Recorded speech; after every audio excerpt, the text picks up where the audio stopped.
Здравствуйте, ребята! Все расселись по местам? Никому не тесно? По секрету скажу вам, будет интересно, ребята. Тема нашего урока – количество и счет. Ребята, сегодня к нам в гости пришла царица математики.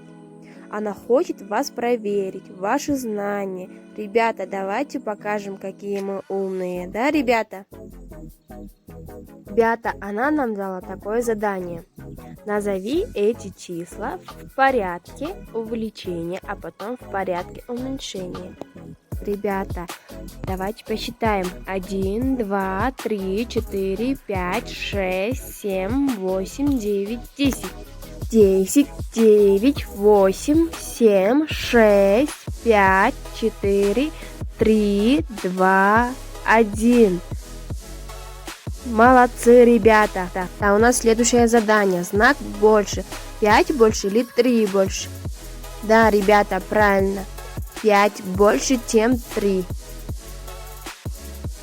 Теперь, ребята, 2 меньше или 4? Да, ребята, правильно. 2 меньше, чем 4. Она нам дала еще одно задание. Но она сказала то, что вы не сможете. Ребята, вы же сможете, да? Сколько котят и щенят? Кого больше, а кого меньше? Да, ребята, котят 4, щенят 3.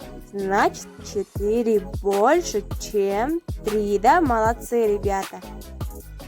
А теперь, каких яблок меньше, больше, а на сколько?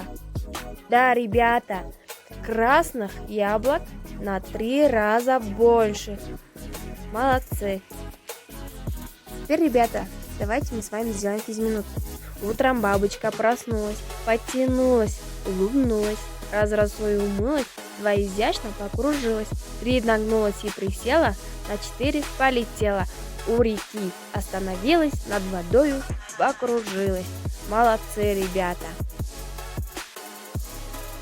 Ребята, теперь у нас следующее задание. Счет предметов. Сочетай, сколько нарисовано предметов, и запиши их количество в кружок. Сколько самолетов, ребята? Да, ребята, правильно, 2. Молодцы. Сколько корабликов, ребята? Да, ребята, 4. Теперь, ребята, самокат сколько? Да, ребята, 1, да? Сколько велосипедов, ребята? Да, ребята, их 3. Сколько машин? Да, ребята, их 5. Молодцы. Ребята, царица математики удивилась и сказала, что вы активно работали и старались. Молодцы, ребята. Сегодня на уроке я научилась. Мне было интересно, мне было трудно, мне понравилось. Ребята, отвечаем на вопросы. Молодцы, ребята. До свидания, ребята, вы молодцы. До новых встреч.